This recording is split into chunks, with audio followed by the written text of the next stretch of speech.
বাংলাদেশের অপরূপ সৌন্দর্যের অন্যতম নীলাভূমি সাগরকন্যা কুয়াকাটা। পদ্মা সেতু চালু হওয়ার পর থেকে কুয়াকাটা যেন প্রাণ ফিরে পেয়েছে। প্রতিনিয়ত পর্যটকে টইটুম্বুর থাকছে এই সৈকত, কিন্তু কিছু অসচেতন আর উদাসীন পর্যটক ও ক্ষুদ্র ব্যবসায়ী প্লাস্টিক বর্জ্য থেকে শুরু করে বিভিন্ন ময়লা ফেলে বিনষ্ট করছে সৈকতের পরিবেশ। পৌর কর্তৃপক্ষ ও প্রশাসন বলছে পর্যাপ্ত ডাস্টবিন থাকলেও তা ব্যবহার করছে না কিছু পর্যটক ও ব্যবসায়ী।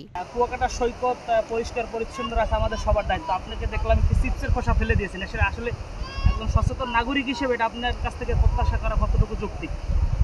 এটা যুক্তিগত। ব্যাপারটা হয়েছে গিয়া সবাই ফালায় দেখলাম এরকমের, ওই জন্য আর কি আমি ফালাইছি। ব্যাপারটা হচ্ছে এরকমের না, সবারই পরিষ্কার পরিচ্ছন্নতা ইমানের অঙ্গ, সবারই পরিষ্কার পরিচ্ছন্নতা থাকা উচিত। সো এই ক্ষেত্রে দৃষ্টিনন্দনে দেখা যায় যে সেটা আমার ভুল হয়েছে অবশ্যই। আচ্ছা, এই বিষয়টা এখন থেকে আর সবারই সচেতন হওয়া উচিত। কখনো কেউ ময়লা আবর্জনা ফেলানো ঠিক না। সৈকতে আমাদের সবারই উচিত যে ময়লা আবর্জনা থেকে পরিষ্কার রাখা, পরিচ্ছন্ন রাখা, এটাই আমাদের কর্তব্য।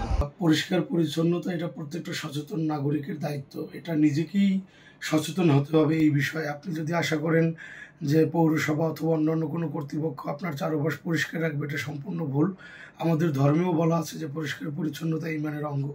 সেক্ষেত্রে কুয়াকাটা সমুদ্র সৈকতে বেড়াতে আসা অনেক পর্যটক অসাবধানতার বশে সৈকতকে নোংরা করে থাকেন। আমরা প্রায় সময় দেখি পানির বোতল, চিপসের প্যাকেট এগুলো সৈকতে তারা ফেলে দেন অবচেতন মনে।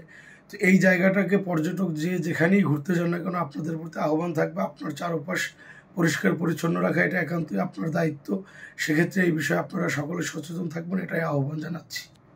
আমাদের কুয়াকাটা সমুদ্র সৈকতে অনেক পরিচ্ছন্ন কর্মী কাজ করা অবস্থায়ও তারপরও আমরা পরিষ্কার রাখতে পারছি না এই বিদায়।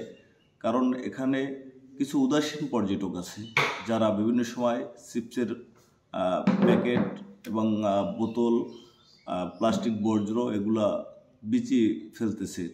এতে আরও কুয়াকাটা সি বিচের সৌন্দর্যটা নষ্ট হচ্ছে। কুয়াকাটা সৈকতের বিভিন্ন পয়েন্টে ঘুরে দেখা যায় সৈকতের বিভিন্ন জায়গায় ময়লার ভাগাড় বানিয়ে রাখা হয়েছে। মশা, মাছি আর দুর্গন্ধ ছড়াচ্ছে পুরো সৈকত জুড়ে। এতে বিপাকে পড়েছে সচেতন ও উচ্চাভিলাষী পর্যটকরা।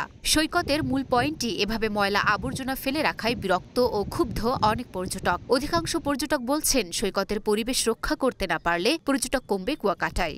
অবশ্যই আমাদের পর্যটকদের সহযোগিতা না করলে স্থানীয়রা এটা করা সম্ভব না। তাদের পক্ষে আমাদের পর্যটকদের 100% সহযোগিতা করা উচিত। আমার আমি তোকে নিয়ে ওই টেরাস পেটার ভালাই আমার সামনে বললে সত্যি কথা সবাই জানে। হ্যাঁ গরু তো হেঁটে পড়ে তাই হেঁটে তো ওই যারা আপনার ফাঁসিওয়ালা হেরা টোকায়।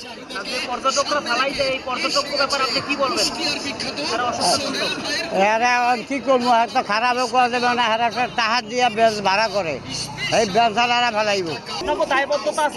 আমাকে দায়বদ্ধতা আমরা তো সবাই ডাকলই ভাই, এই জন্য ফেলাইছেন কা কথাটা বুঝলেন, এই যে আপনারা ডাকলইতে আছি হারা কয় ফেলাইছে আমার ইচ্ছা, তোমার কি এইটা কি কমু? আমরা এখানে 1 বছর যাবত এই ব্যবসা করি। তারপর আমরা এই টুরিস্টের মালাই দিই, মালাই খাইয়েরা এই কাগজ ফেলায়, ঝুড়িতে ফেলায়, আর কিছু কিছু ফেলায় মাটিতে ফেলাইলে আমরা ওটার আবার ওই আছে ওখানে, এটা দিয়ে আমরা আবার খুঁজছে উড়াইয়ে এটার ওখানে রাখি।